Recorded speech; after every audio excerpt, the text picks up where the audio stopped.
Okay. நம்ம இப்ப என்ன பார்க்க போறோம்னா, ஃபர்ஸ்ட் யூனிட்டோட ரிவிஷன் பார்ப்போம். இந்த ஃபர்ஸ்ட் யூனிட்ல என்னென்ன பார்ப்போம் அப்படின்னு சொல்லி பார்த்தோம்னா, ஃபண்டமெண்டல்ஸ் ஆஃப் கம்ப்யூட்டர்ஸ்.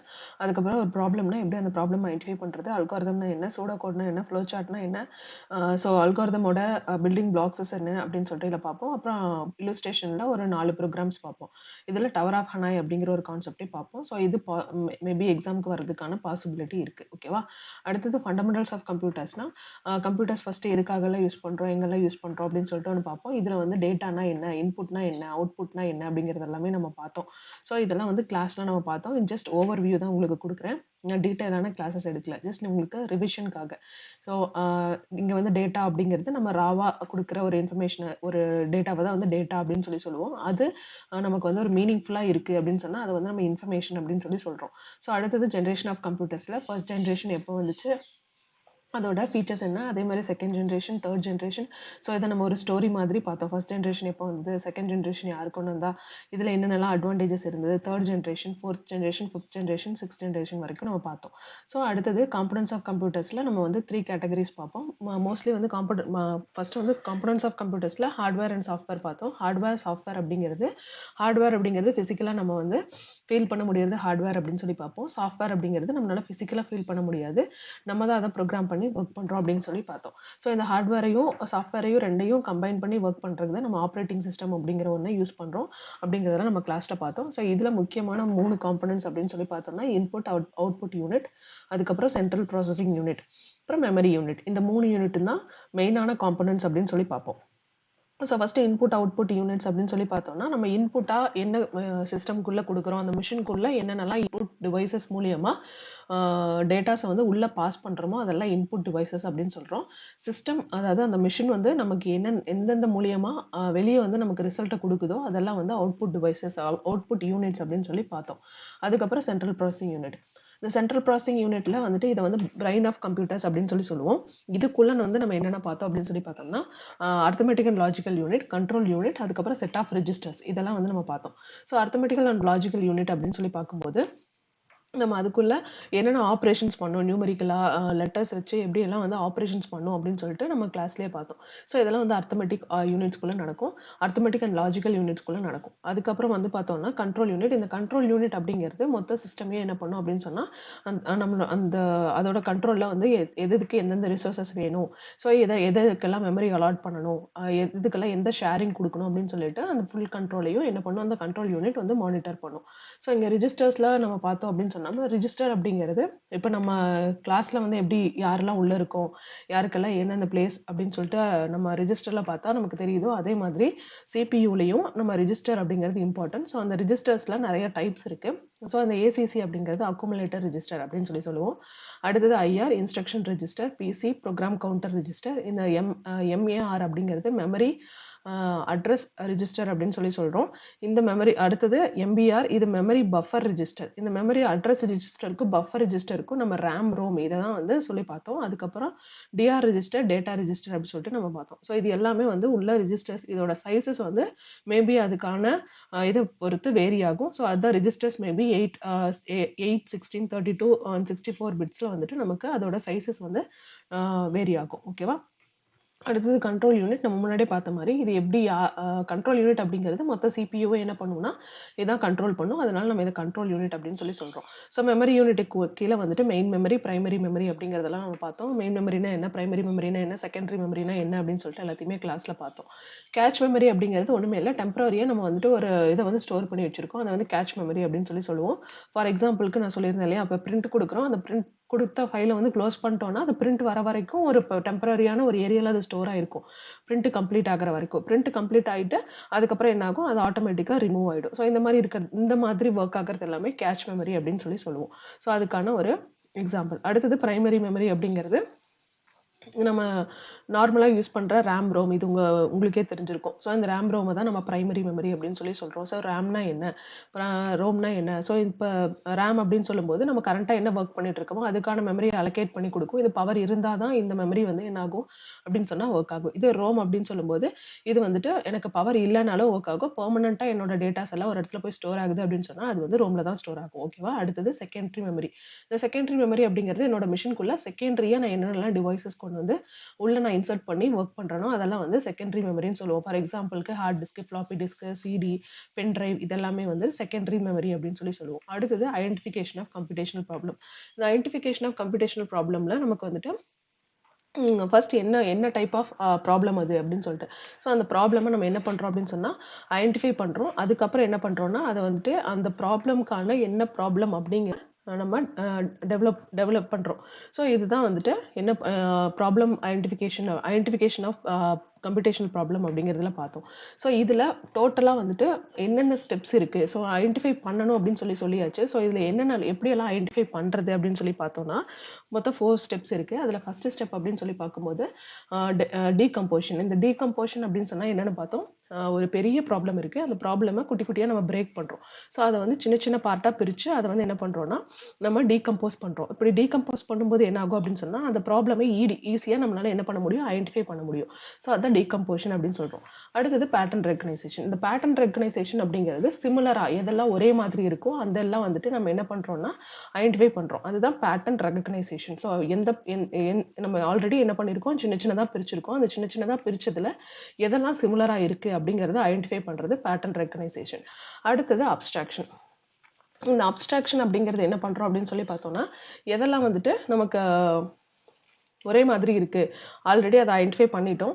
இந்த அப்ஸ்ட்ராக்ஷன் மூலயமா என்ன பண்ணுறோம் அப்படின்னு சொன்னோம்னா அதை ஐடென்டிஃபை பண்ணி அதுக்கான மேபி இதுக்கு வந்து இந்த மாதிரியான பாசிபிள் வேலை இதுக்கான சொல்யூஷன்ஸ் கொடுக்கலாம் அப்படின்னு சொல்லிட்டு இதை வந்து நான் வந்து சொல்யூஷனை கன்ஃபார்ம் பண்ணலை, இந்த மாதிரியெல்லாம் இருக்கலாம் அப்படின்னு சொல்லிட்டு நான் என்ன பண்ணுறேன், சொல்யூஷனை ஃபைண்ட் பண்ணுறேன். அடுத்தது அல்காரிதம் டிசைன். ஓகே, நம்ம வந்து மேலே என்ன பண்ணியிருக்கோம், 1 or more வந்து சொல்யூஷனை ஃபைண்ட் பண்ணி வச்சுருக்கோம். அந்த சொல்யூஷனை எல்லாம் என்ன பண்ணுறோம்னா அல்காரிதமாக டிசைன் பண்ணுறோம். ஸோ இந்த அல்காரிதமாக டிசைன் பண்ணி நம்ம என்ன பண்ணிப்போம் வச்சுப்போம். இதுக்கப்புறம் தான் நம்ம என்ன பண்ணுவோம், இதிலிருந்து ஸ்பெசிஃபிக்காக ஓகே இந்த ப்ராப்ளம்க்கு இதுதான் சொல்யூஷன் அப்படின்னு சொல்லிட்டு ஃபைண்ட் பண்ணுவோம். ஸோ இதில் பார்த்தோம் அப்படின்னு சொன்னால் 4 ஸ்டெப்ஸில் டீகம்போஷன் பண்ணோம். அதுக்கப்புறம் பேட்டர்ன் ரெகனைஸ் பண்ணோம். பேட்டர்ன் ரெகனைஸ்க்கு அப்புறம் என்ன பண்ணோம், அப்ஸ்ட்ராக்ஷன் பண்ணோம். அப்ஸ்ட்ராக்ஷனுக்கு அப்புறம் வந்துட்டு அல்காரிதம் டிசைன் பண்ணோம். அதுக்கப்புறம் ஓகே மேலே வந்து எல்லாமே பண்ணியாச்சு. பண்ணதுக்கப்புறம் என்ன பண்ணுறோம்னா இங்கே வந்து லாஜிக்கல் அனாலிசிஸ் அண்ட் திங்கிங். இந்த 4 ஸ்டெப்ஸில் இது எங்கே அப்ளிகபிள் ஆகும் அப்படின்னு சொல்லி பார்த்தோம்னா நம்ம அப்ஸ்ட்ராக்ஷன் கொடுத்துருந்தோம் இல்லையா, அந்த அப்ஸ்ட்ராக்ஷனில் மோர் தென் 1 சொல்யூஷனை வந்து ஃபைண்ட் பண்ணியிருப்போம். அந்த மோர் தென் 1 சொல்யூஷனில் எக்ஸாக்டாக இந்த சொல்யூஷன் வந்து என் ப்ராப்ளம்க்கு என்னோட ப்ராப்ளம்க்கான சொல்யூஷன் அப்படின்னு சொல்லி ஃபைண்ட் பண்ணி அதோட அல்காரிதமை நான் என்ன பண்ணுறேன்னா அனலைஸ் பண்ணுறது வந்துட்டு லாஜிக்கல் அனாலிசிஸ் அண்ட் திங்கிங்கில் நம்ம வந்து பார்ப்போம். ஓகேவா. ஸோ அதுக்கான ஸ்டெப் பை ஸ்டெப் ப்ராசஸ் தான் இதில் கொடுத்துருப்பாங்க. ஓகேவா. அடுத்தது அல்காரிதம். ஸோ அல்காரிதம் அப்படின்னு சொன்னால் என்ன அப்படின்னு சொல்லி பார்த்தோம்னா அல்காரிதம் அப்படிங்கும்போது நமக்கு நான் ஜென்ரலாக ஓவர்வியூவாக சொல்லிடுறேன். ஸோ இந்த பாயிண்ட்ஸ் வந்து நீங்கள் அப்படியே படிச்சுக்கோங்க.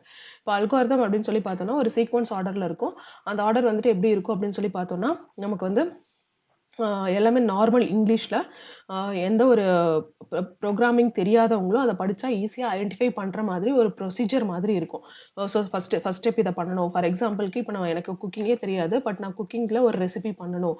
அந்த ரெசிபிக்கு வந்து ஸ்டெப் பை ஸ்டெப் ப்ரொசீஜர் நம்ம கொடுத்தோம்னா எப்படி அதை வந்து ஃபாலோ பண்ணி அவங்க வந்து குக் பண்ணுவாங்க. ஸோ சேம் அதே மாதிரி எனக்கு ப்ரோக்ராமிங்கே தெரியாது, இதை வச்சு நான் என்ன பண்ணணும், அந்த ப்ராப்ளம்க்கு சொல்யூஷன் கொடுக்கணும் அப்படின்னு சொல்லும்போது ஸ்டெப் பை ஸ்டெப்பாக நான் என்ன பண்ணுறேன், அதுக்கான சொல்யூஷன்ஸ் கொடுக்குறேன். ஸோ இதை வந்து நம்ம எந்த ப்ரோக்ராமிங் லாங்குவேஜ் வேணா கன்வெர்ட் பண்ணிக்க முடியும். இங்க ஜஸ்ட் நம்ம என்ன பண்றோம்னா அதுக்கான ஸ்டெப் பை ஸ்டெப் சொல்யூஷனை மட்டும் தான் கொடுக்குறோம். ஓகேவா. ஸோ அதுதான் அல்காரிதம் அப்படின்னு சொல்லுவோம். ஸோ அல்காரிதம் எழுதுறதுக்கான கைட்லைன்ஸ் அப்படின்னு சொல்லி பார்த்தோம்னா இது வந்து கிளியரா இருக்கணும், ரொம்ப ப்ரிசைஸா இருக்கணும்.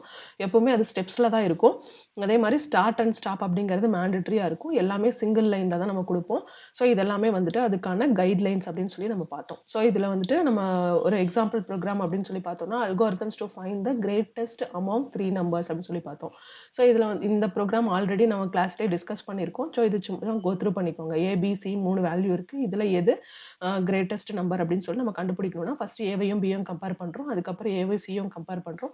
ஸோ இப்படி கம்பேர் பண்ணதுக்கப்புறம் கிடைக்கிற வேல்யூ வச்சு பியோ சியோ கம்பேர் பண்றோம். இந்த மாதிரி எல்லாத்தையுமே நம்ம கம்பேர் பண்ணிட்டு ஃபைனலாக என்ன பண்றோம், எது கிரேட்டஸ்ட் அப்படின்னு சொல்லிட்டு பிரிண்ட் பண்ண சொல்லிடுறோம். ஸோ இதுதான் வந்துட்டு இப்படிதான் நமக்கு இதுல வந்து நம்ம எந்த ப்ரோக்ராமிங்கோ எந்த காம்ப்ளெக்ஸான வேர்ட்ஸோ யூஸ் பண்ணல. எல்லாமே சிம்பிள் இங்கிலீஷ்ல லைன் பை லைனா இன்ஸ்ட்ரக்ஷன்ஸ் இருக்கும். ஸோ இதை வந்து நம்ம ஃபுல்லா படிச்சு பார்த்தாலே இங்க வந்து நம்ம நம்பர்ஸ் எதுவுமே பாஸ் பண்ணல. மேபி அந்த நம்பர்ஸ் வந்துட்டு ஒவ்வொன்றுக்கும் வேற வேற வேல்யூஸா இருக்கலாம். ஸோ எப்போ நம்ம எந்த நம்பர் சேஞ்ச் பண்ணி கொடுத்தாலும் அதுக்கு பெர்ஃபார்ம் பண்ற மாதிரி இருக்கும் அல்காரிதம்ஸ். ஓகேவா. அடுத்தது அல்காரிதம்ஸோட ப்ராப்பர்ட்டிஸ் அப்படின்னு சொல்லி பார்த்தோம்னா ஃபைனைட்னஸ், டிஃபைன்னஸ், அதுக்கப்புறம் இன்புட்டு, அவுட்புட்டு, எஃபெக்டிவ்னஸ். ஸோ இதெல்லாமே இதோட ப்ராப்பர்ட்டிஸ் அப்படின்னு சொல்லி பார்த்தோம்.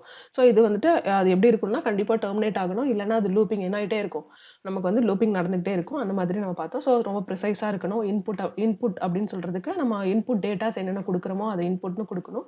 அதே மாதிரி அவுட்புட்டாக நம்ம என்ன எடுத்துக்கிறோமோ அதுக்கு வந்து அவுட்புட் அப்படிங்கிற இதை வந்து மென்ஷன் பண்ணி நம்ம ஏன்னா படிக்கிறவங்களுக்கு வந்து அது புரியணும் அப்படிங்கிறதுக்காக கொடுக்குறோம். ஸோ எஃபெக்டிவ்னஸ் அப்படின்னு சொல்லும்போது அது வந்துட்டு சீக்வன்ஸாக ஆர்டரில் இருக்கணும். ஆர்டரில் நமக்கு என்ன ஆகணும், ரன் ஆகணும். ஒரு ஃபைனைட் இன்டர்வலில் வந்துட்டு எனக்கு அது ரன் ஆகணும் அப்படின்னு சொல்லி பார்ப்போம். ஸோ இதெல்லாம் தான் என்னது அல்காரிதமோட ப்ராப்பர்ட்டிஸ் அப்படின்னு சொல்லி பார்த்தோம். ஸோ இது வந்து எப்படி இருக்கும் அப்படின்னு சொல்லி பார்த்தோம்னா அண்டர்ஸ்டாண்ட் பண்ணுறதுக்கு ரொம்ப ஈஸியாக இருக்கும். எங்கே தப்பு இருக்குது, எரர் இருக்குன்னு கண்டுபிடிக்கிறதுக்கு நமக்கு ரொம்ப ஈஸியாக இருக்கும். அதே மாதிரி இது வந்து எந்த ப்ரோக்ராமிங் லாங்குவேஜும் இல்லாதனால ஸோ இது எந்த ப்ரோக்ராமிங் லாங்குவேஜில் வேணால் நம்ம கன்வெர்ட் பண்ணிக்க முடியும். ஸோ இது ரொம்ப இண்டிபெண்ட்டாக இருக்குது அப்படின்னு சொல்லி நம்ம பார்ப்போம். ஸோ இது வந்துட்டு ரொம்ப easy to high level language. நம்ம நார்மலாக பேசுகிற இங்கிலீஷில் தான் ஸோ ஹை லெவல் லாங்குவேஜ் அப்படின்னு சொல்லுவோம். ஸோ அதில் என்ன பண்ணிக்கிறோம், ஈஸியாக நம்ம வந்து எழுதுறதுனால நம்ம கோடாக கன்வெர்ட் பண்ணுறதுக்கு இன்னும் நமக்கு ஃப்ளெக்சிபிளாக இருக்குது அப்படின்னு சொல்லி பார்ப்போம். அடுத்தது பில்டிங் பிளாக்ஸ் ஆஃப் அல்காரிதம். இந்த பில்டிங் பிளாக்ஸ் ஆஃப் அல்காரிதம்ல 4 கான்செப்ட் இருக்குது. Statement, state, control flow, function. So இந்த 4மே என்னது நமக்கு பில்டிங் பிளாக்ஸ் ஆஃப் அல்காரிதம். இதில் ஸ்டேட்மெண்ட் அப்படிங்கிறது சேஞ்சே ஆகாது. இது வந்து ஸ்டேட்மெண்ட்டாக தான் இருக்கும். ஸ்டேட் அப்படிங்கிறது நமக்கு சேஞ்ச் ஆகும். ஃபார் எக்ஸாம்பிள் கேமில் வந்துட்டு நம்ம லெவல் 1, லெவல் 2, லெவல் 3ன்னு ஒவ்வொரு ஸ்டேஜ் போகிறோம் இல்லையா.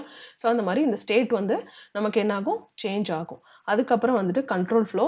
இந்த கண்ட்ரோல் ஃப்ளோ அப்படிங்கிறது நமக்கு உள்ள 3 டைப்ஸ் இருக்கும். அது என்னென்ன கண்ட்ரோல் ஃப்ளோ அப்படின்னு சொல்லி பார்ப்போம். அடுத்தது ஃபங்க்ஷன்ஸ். ஃபங்க்ஷன்ஸ் அப்படின்னு சொன்னால் ஒரு ஸ்பெசிஃபிக்கான டாஸ்க்கு அது பெர்ஃபார்ம் பண்ணி நமக்கு ரிசல்ட் கொடுக்கும். ஸோ இதெல்லாமே என்னன்னு பார்த்தோம், நமக்கு பில்டிங் பிளாக்ஸ் ஆஃப் அல்காரிதம் அப்படின்னு சொல்லி பார்த்தோம். ஸோ இது வந்து ஸ்டேட்மெண்ட் அப்படிங்கிறது நமக்கு ஒரு இன்ஸ்ட்ரக்ஷன். இந்த இன்ஸ்ட்ரக்ஷன் வந்து சேஞ்ச் ஆகாது. எப்போவுமே நமக்கு ஒரு இன்ஸ்ட்ரக்ஷனாக நம்மளை என்ன பண்ணும், அது நம்ம ஃபர்தராக அதை வந்து கோத்ரூ பண்ணுறதுக்கு நமக்கு ஹெல்ப் பண்ணும். அடுத்தது ஸ்டேட் அப்படிங்கிறது இங்கே வந்து மேபி அதோட ப்ராசஸ் வந்து சேஞ்ச் ஆகும்போது இந்த ஸ்டேட்டும் சேஞ்ச் ஆகும். ஸோ அதனால தான் இது வந்து சேஞ்ச் ஆகும் அப்படின்னு சொல்லி நம்ம சொல்கிறோம். அடுத்தது கண்ட்ரோல் ஃப்ளோவில் sequence control flow, selection control flow, iteration, அதாவது லூப்பிங் அப்படின்னு சொல்லி பார்ப்போம். சீக்வன்ஸ் கண்ட்ரோல் ஃப்ளோ அப்படிங்கும்போது நமக்கு ஒரு ஆர்டரில் இருக்கும். அது அல்காரிதம் வந்து ஒரு சீக்வன்ஸாக இருக்கும். எந்த ஒரு ஆப்ரேஷனும் எதுவுமே நடந்திருக்காது. அங்கே வந்து ஜஸ்ட் ஆர்டர் ஆஃப் இன்ஸ்ட்ரக்ஷன்ஸாக இருக்கும். அதுதான் சீக்வன்ஸ் கண்ட்ரோல் ஃப்ளோன்னு சொல்கிறோம். அடுத்தது செலெக்ஷன் கண்ட்ரோல் ஃப்ளோ. இந்த செலெக்ஷன் கண்ட்ரோல் ஃப்ளோவில் மேபி அது வந்து ஆப்ஷன் ஏவாக இருக்கலாம், இல்லை ஆப்ஷன் பியா இருக்கலாம். ஸோ இந்த இடத்துல நான் என்ன பண்ணுறேன், அது வந்து எதுவாக வேணால் இருக்கலாம்னு சொல்லிட்டு ஒரு செலெக்ஷன் நமக்கு அங்கே நடக்குது அப்படின்னு சொல்லும்போது அதை செலெக்ஷன் கண்ட்ரோல் ஃப்ளோ அப்படின்னு சொல்கிறோம். அடுத்தது லூப்பிங் கண்ட்ரோல் ஃப்ளோ அப்படின்னு சொல்லும்போது எனக்கு ஒரு சர்டன் பீரியடுக்கு என்னவாகும் அப்படின்னு சொன்னால் அகெயின் அது ரிப்பீட் ஆகிக்கிட்டே இருக்கும். ஒரு லூப் கான்செப்ட் வந்து அங்கே நடந்துகிட்டே இருக்கும். ஸோ அது ரிப்பீட்டட் கான்செப்ட் நடந்துகிட்டே இருக்கும். ஸோ அதை வந்து ஐட்ரேஷன் ஒரு லூப்பிங் கண்ட்ரோல் ஃப்ளோ அப்படின்னு சொல்லி சொல்லுவோம். அடுத்தது சீக்வன்ஸ் கண்ட்ரோல் ஃப்ளோக்கு எக்ஸாம்பிளாக பார்த்தோம்னா இங்கே வந்து என்ன பண்ணுறோம், ஜஸ்ட் ஒரு 2 நம்பர்ஸை ஆட் பண்ணி அதை பிரிண்ட் பண்ண சொல்கிறோம். இங்கே வேறு எந்த ஒரு ஆப்ஷனுமே நடக்கல. ஜஸ்ட் ஃபஸ்ட்டு ஆரம்பிக்குது, அதுக்கப்புறம் அப்படியே கண்டினியூஸாக வந்து லாஸ்ட் வரைக்கும் முடிஞ்சிடும். ஸோ இது வந்து சீக்வன்ஸ் கண்ட்ரோல் ஃப்ளோன்னு சொல்கிறோம். அடுத்தது செலெக்ஷன் கண்ட்ரோல் ஃப்ளோ அப்படின்னு சொல்லும்போது இங்கே வந்து மேபி ஏபியாக இருக்கலாம், இல்லை பிசியாக இருக்கலாம் சொல்லிட்டு இதில் எது வேணால் ஆப்ஷனாக இருக்கலாம். ஸோ இங்கே வந்து என்ன பண்ணுறோம்னா ஏதோ ஒன்று நம்ம செலக்ட் பண்ணுறோம், எது பெருசாக இருக்குது அப்படிங்கிறத நம்ம செலக்ட் பண்ணுறோம். அதனால இது செலெக்ஷன் கண்ட்ரோல் ஃப்ளோ அப்படின்னு சொல்கிறோம். இந்த இடத்துல நம்ம என்ன பண்ணுறோம், ஃபர்ஸ்ட்டு ஒரு 100 நம்பர்ஸை சம் பண்ணி கொடுக்குறோம் அப்படின்னு சொல்லும்போது இது ரிப்பீட்டடாக 100 டைம்ஸ் என்ன ஆகுது, அது லூப்பிங் நடந்து அந்த சம்மை வந்து நமக்கு ரிசல்ட் டிஸ்பிளே கொடுக்குது. ஸோ இந்த ஒரு பர்டிகுலர் ஆக்ஷன் வந்து ரிப்பீட்டடாக நடக்கிறதுனால இது வந்து லூப்பிங் கண்ட்ரோல் ஃப்ளோ அப்படின்னு சொல்லி. ஓகேவா. அடுத்தது ஃபங்க்ஷன் அப்படின்னு சொல்லும்போது ஒரு ஸ்பெசிஃபிக்கான ஒரு டாஸ்க்கை நம்ம என்ன பண்ணுறோம்னா ஒரு சால்வ் பண்ணி எனக்கு அதுக்கான ரிசல்ட் கொடுக்கணும் அப்படின்னு சொல்லி சொல்கிறோம். ஸோ இந்த ஃபங்க்ஷன்ஸ் வந்து நம்ம என்ன பண்ணுவோம் அப்படின்னு சொன்னால் இந்த கோடை ரீயூஸ் பண்ணிப்போம். ஏன்னா அதுக்கான ப்ரொசீஜரை தான் நம்ம எழுதியிருப்போம். அதுக்கான இன்புட் வேல்யூஸை நம்ம உள்ளே கொடுக்குறோம்னா அந்த ப்ரொசீஜரை ஃபாலோ பண்ணி நமக்கு அவுட்புட் கொடுக்கும். ஸோ அதனால இந்த கோடை வந்து நம்ம ஈஸியாக என்ன பண்ணிக்க முடியும், ரீயூஸ் பண்ணிக்க முடியும். அதனால இந்த ஃபங்க்ஷன்ஸ் அப்படின்னு சொல்கிறோம். அடுத்தது நோட்டேஷன். இந்த நோட்டேஷன்லன்னு சொல்லி பார்க்கும்போது நமக்கு சூடோகோட் ஃப்ளோ சார்ட். ஏன் அல்காரிதம் சூடோகோட் ஃப்ளோ சார்ட் அப்படின்னு சொல்லி பார்க்கும்போது அல்காரிதம் சிம்பிள் இங்கிலீஷில் இருக்கும். சூடோகோட் அப்படின்னு சொல்லும்போது நமக்கு அதே ப்ரிசைஸாக சில கீவேர்ட்ஸ் யூஸ் பண்ணி நம்ம ஒர்க் பண்ணுற மாதிரி இருக்கும். அதை சூடோகோட்னு சொல்லுவோம். ஃப்ளோ சார்ட் அப்படின்னு சொல்லும்போது இது வந்து ஃபுல்லாக நம்ம ஷேப் வச்சு ஒரு பிக்சர், ஒரு டயக்ராம் மாதிரி ட்ரா பண்ணி அந்த மாதிரியான ஒரு ஃப்ளோ இதை தான் வந்து நம்ம என்ன பண்ணியிருப்போம், சிம்பிள்ஸ் எல்லாம் யூஸ் பண்ணி சிம்பிள்ஸ் ஆரோஸ் எல்லாம் யூஸ் பண்ணி ஒரு பிக்டோரியல் இதை தான் வந்து நம்ம யூஸ் பண்ணி ஒர்க் பண்ணுவோம். அடுத்தது சூடோகோட்னு பார்க்கும்போது அதான் இது வந்து ஷார்ட்டாக இருக்கும், ரீடபிள், அதுக்கப்புறம் ஃபார்மல் ஸ்டைலில் இருக்கும். இதுவும் நம்ம இங்கிலீஷில் தான் என்ன பண்ணுவோம், ஒர்க் பண்ணுவோம். அதுக்கப்புறம் இதில் வந்துட்டு சில கீவேர்ட்ஸ் எல்லாம் நம்ம பார்ப்போம். ஸோ நான் இந்த ஆர்டரில் போல் உங்களுக்கு வந்து நம்ம கிளாஸில் பார்த்த மாதிரியே போகும். ஸோ இது வந்து கீவேர்ட்ஸ் எல்லாம் யூஸ் பண்ணியிருந்தோம். ஸோ இதை வந்து நான் ப்ரோக்ராமரும் ஈஸியாக அண்டர்ஸ்டாண்ட் பண்ணிக்கிற மாதிரி இருக்கும். ஸோ இது வந்து ஒரு ஈஸியாக இதை வந்து இன்னும் அல்காரிதமை கம்பேர் பண்ணும்போது சூடோ கோட ஈஸியாக இன்னுமே என்னால் என்ன பண்ண முடியும், ப்ரோக்ராமாக கன்வெர்ட் பண்ணுறதுக்கு கம்ஃபர்டபுளாக இருக்கும் அப்படிங்கிறது மாதிரியெல்லாம் நிறைய பார்த்தோம். ஸோ இதோட கீவேர்ட்ஸ் அப்படின்னு சொல்லி பார்க்கும்போது இன்புட்டுக்கு நான் என்ன மாதிரியான கீவேர்ட்ஸ் கொடுப்பேன், அவுட்புட்க்கு என்ன மாதிரியான கீவேர்ட்ஸ் கொடுப்பேன், இதில் பர்டிகுலர் கீவேர்ட்ஸ் எல்லாம் நம்ம கொடுப்போம். இந்த கீவேர்ட்ஸ் எப்பவுமே எப்படி இருக்கும்னா அப்பர் கேஸில் தான் இருக்கும். ஸோ இதுதான் வந்து என்ன சொல்லி பார்த்தோம்னா இதோட கீவேர்ட்ஸ், அதாவது சூடோ கோட் எழுதுறதுக்கான ஒரு கீவேர்ட்ஸ் அப்படின்னு சொல்லி நம்ம பார்த்தோம். அதுக்கப்புறம் இதுலேயும் நம்ம என்ன பார்ப்போம் அப்படின்னு சொல்லி பார்த்தோம்னா, முன்னாடி பார்த்த மாதிரி sequence control flow, selection control flow, looping control flow, அதாவது ஐட்ரேஷன் கண்ட்ரோல் ஃப்ளோ அப்படின்னு சொல்லி பார்ப்போம்.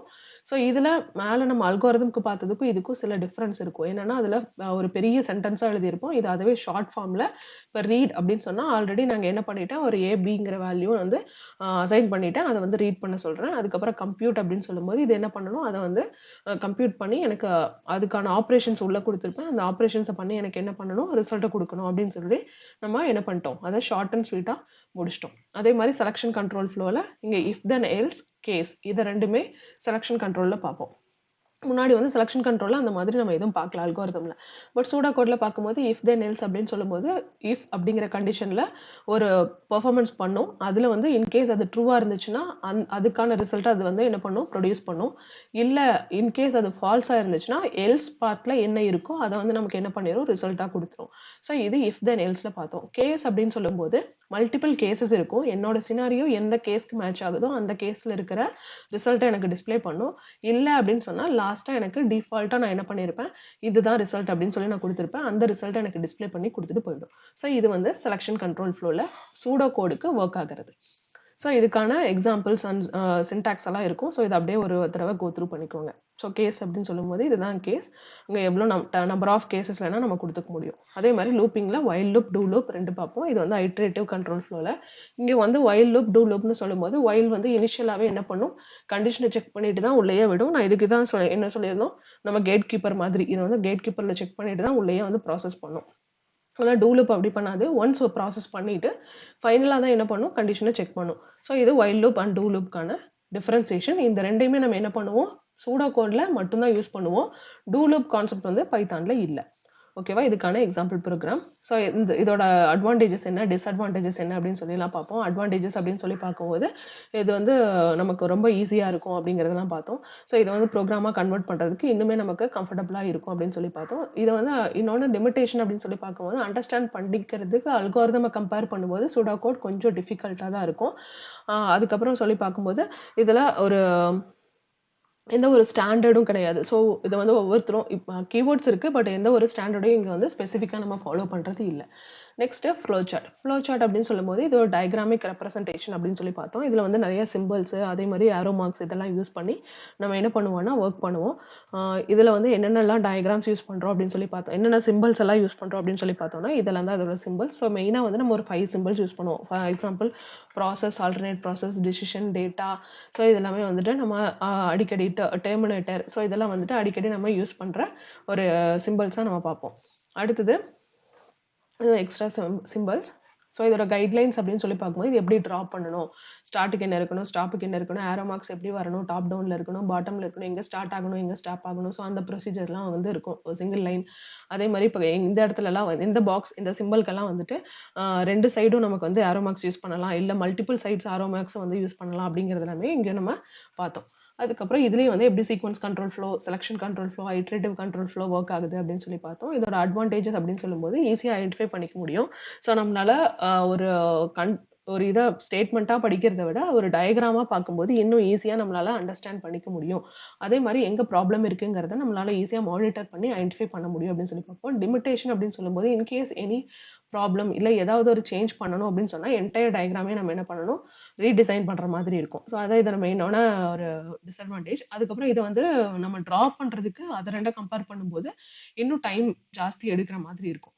ஸோ இதெல்லாம் தான் இதோட டிஸ்அட்வான்டேஜ் அப்படின்னு சொல்லி பார்ப்போம். ஸோ ப்ரோக்ராமிங் லாங்குவேஜ் அப்படின்னு சொல்லி பார்க்கும்போது இங்கே வந்து நார்மலாக நம்ம high level language, low level language, medium level, assembly language அப்படின்னு சொல்லி 3 பார்ப்போம். ஹை லெவல் லாங்குவேஜ் அப்படின்னு சொன்னால் நம்ம நார்மலாக பேசுகிற இதை வந்து ஹை லெவல் லாங்குவேஜ் அப்படின்னு சொல்லுவோம். லோ லெவல் லாங்குவேஜ் அப்படின்னு சொல்லும்போது நம்ம மிஷின் அண்டர்ஸ்டாண்ட் பண்ணிக்கிற லாங்குவேஜ் அப்படின்னு சொல்லி பார்ப்போம். அசெம்பிளி லாங்குவேஜ் அப்படிங்கிறது 2க்கும் இன் பிட்வீனில் இருக்கிற மாதிரியான ஒரு லாங்குவேஜஸ் பார்ப்போம். ஸோ பட் இங்கே வந்துட்டு என்ன பண்ணியிருக்காங்கன்னா ஃபுல்லாக அவங்க நமக்கு கிராமர், அதோட லிமிடேஷன் என்ன, எப்படி ஒர்க் ஆகுது அப்படிங்கிற மாதிரி கொடுத்துருக்காங்க. Next okay. கோடிங்கில் இது வந்து நம்ம ப்ரோக்ராமிங் லாங்குவேஜுக்கு எப்படி ட்ரான்ஸ்லேட் ஆகுது, அது எப்படி ஒர்க் ஆகுது, எப்படி மாடிஃபை பண்ணுறோம், ஸோ அந்த மாதிரியான விஷயங்கள்லாம் வந்து கோடிங்கில் கொடுத்துருக்காங்க. அடுத்து இம்ப்ளிமெண்டேஷனை நம்ம கொடுத்து டிசைன் பண்ண அல்காரிதமை எப்படி ப்ரோக்ராமாக கன்வெர்ட் பண்ணி எப்படி இம்ப்ளிமெண்ட் பண்ணுறோம் அப்படிங்கிறது கொடுத்துருப்பாங்க. அடுத்தது இது 3க்கும் உள்ள டிஃபரன்சியேஷன். இது ஆல்ரெடி நிறைய தடவை ஃபர்ஸ்ட் இன்டர்னல், செகண்ட் இன்டர்னல் எல்லாத்துலேயுமே நம்ம என்ன பண்ணியிருக்கோம், முன்னாடி பார்த்துருக்கோம். ஸோ இதையும் ஒரு தடவை கிளான்ஸ் பார்த்துட்டு போங்க. அதுக்கப்புறம் அல்காரிதமிக் ப்ராப்ளம் சால்விங். இந்த அல்காரிதமிக் ப்ராப்ளம் சால்விங் அப்படின்னு சொல்லும்போது இதில் நிறைய ஸ்டேஜஸ் இருக்கும். ஸோ என்னென்ன ஸ்டேஜஸ் அப்படின்னு சொல்லி, என்னென்ன ஸ்டெப்ஸ் அப்படின்னு சொல்லி பார்த்தோம்னா இந்த 5 ஸ்டெப்ஸ் தான். இந்த 5 ஸ்டெப்ஸில் மோஸ்ட்லி இந்த கொஷின் வந்து வரதுக்கு சான்ஸ் இல்லை. ஸோ இதை வந்து நீங்கள் சும்மா ஜென்ரலாக தெரிஞ்சுக்கிறதுக்காக பார்த்துக்கோங்க. ஒரு 5 ஸ்டெப்ஸ் இருக்குது. இந்த 5 ஸ்டெப்ஸில் என்னென்ன பண்ணுது அப்படின்னு சொல்லிட்டு இந்த கொஷின்ஸ் நம்ம ஆல்ரெடி ஒன்று பண்ணி வச்சுட்டோம். அதை வந்து என்ன பண்ணுறோம், ரீவெரிஃபை பண்ணி அதை வந்து கொஷின்ஸ் மூலியமாக சால்வ் பண்ணி எல்லா கொஷனுக்கும் எனக்கு ஆன்சர் கிடைக்குதா அப்படிங்கிறது தான் இந்த ஒரு பர்டிகுலர் பார்ட்டில் நம்ம வந்து பார்ப்போம். ஓகேவா? அடுத்தது இதில் ஸ்ட்ராட்டஜிஸ் அப்படின்னு சொல்லி பார்த்தோம்னா நமக்கு வந்து 2 அதாவது அந்த அல்காரிதம்ல நமக்கு வந்து 2 ஸ்ட்ராட்டஜிஸ் யூஸ் பண்ணுவோம் டெவலப் பண்ணுறதுல. என்னென்னு பார்த்தோம்னா counter control loop, sentinel control loop அப்படின்னு சொல்லி பார்ப்போம். அந்த கவுண்டர் கண்ட்ரோல் லூப்னா என்னன்னு சொல்லி முன்னாடியே பார்த்துருந்தோம். நமக்கு வந்து லூப்பிங் வந்து நம்பர் ஆஃப் டைம்ஸ் நமக்கு ரிப்பீட் ஆகும் அப்படின்னு சொல்லி பார்த்துருந்தோம். அது எப்போ எண்ட் ஆகும் அப்படிங்கிற அந்த எக்ஸாக்ட் நமக்கு கவுண்ட் வந்து நமக்கு தெரியும். முன்னாடியே வந்து ஓகே இது இங்கே தான் எண்ட் ஆக போகுது அப்படிங்கிறது தெரியும் அப்படின்னு சொன்னால் அதை வந்து கவுண்டர் கண்ட்ரோல் லூப்னு சொல்லுவோம். சென்டினல் கண்ட்ரோல் லூப் அப்படிங்கிறது எங்கே எண்ட் ஆகும் அப்படிங்கிறது நமக்கு ப்ரியராக தெரியாது. ஏதோ ஒரு ஸ்பெஷல் சினாரியோல அதுவே ஸ்டாப் ஆகணும். இல்லை என்ன ஆகணும் அப்படின்னு சொல்லி பார்த்தோம்னா இந்த இடத்துல அந்த ஒரு பர்டிகுலர் இதில் எக்ஸிட் ஆகும். ஸோ அதுவே பிரேக் ஆகி எக்ஸிட் ஆகும். ஸோ அந்த மாதிரி இதை கண்டிஷனை வந்துட்டு நம்ம என்ன சொல்லுவோம்னா சென்டினல் கண்ட்ரோல்டு லூப் அப்படின்னு சொல்லுவோம். ஸோ மேலே இருக்கிற கவுண்டரில் வந்துட்டு எவ்வளோ டைம்ஸ் அது கவுண்ட் ரிப்பீட் ஆகுதுங்கிறது தெரியும். சென்டினலில் எப்போ அது வந்து எக்ஸிட் ஆகுங்கிறது நமக்கு ப்ரியராக தெரியாது. ஸோ இதான் வந்து என்ன சொல்லுவோம்னா இந்த ஸ்ட்ராட்டஜிஸில் இந்த 2 ஸ்ட்ராட்டஜிஸ் தான் நம்ம ரிக்ரெஷன் அப்படின்னு சொல்லணும்னா முன்னாடியே நான் சொன்ன மாதிரி கால் பை இட் செல்ஃப். அதை என்ன பண்ணிக்கும், தன்னைத்தானே கால் பண்ணி அதோட ப்ராப்ளம்ஸை சால்வ் பண்ணிக்கும். நம்பர் ஆஃப் டைம்ஸ் எப்போ வந்து அதுக்கான ஃபுல் சொல்யூஷன் கிடைக்குதோ அப்போ ஆட்டோமேட்டிக்காக என்ன ஆகிடும், அந்த ஃபங்க்ஷன்லேருந்து வெளியே வந்துடும். ஸோ இதுக்கு தான் இந்த ரிக்ரெஷன் நம்ம வந்து ஃபேக்டோரியல் ப்ரோக்ராமை எக்ஸாம்பிளாக நம்ம பார்த்தோம். ஸோ இதுலேயும் நம்ம பார்த்தோம் அப்படின்னு சொன்னால் டைரக்ட் ரிக்ரெஷன், இன்டைரக்ட் ரிக்ரெஷன் அப்படின்னு சொல்லிட்டுலாம் நம்ம பார்த்தோம். அதாவது டேரெக்டாக தன்னைத்தானே கால் பண்ணிக்கும். இன்டைரக்ட் ரிக்ரெஷன் அப்படின்னு சொல்லும்போது இன்னொரு ஃபங்க்ஷன் மூலியமாக அது வந்து என்ன பண்ணும், தன்னை கால் பண்ணிக்கிறது வந்து இன்டைரக்ட் ரிக்ரெஷன் அப்படின்னு சொல்லி நம்ம பார்த்துருந்தோம்.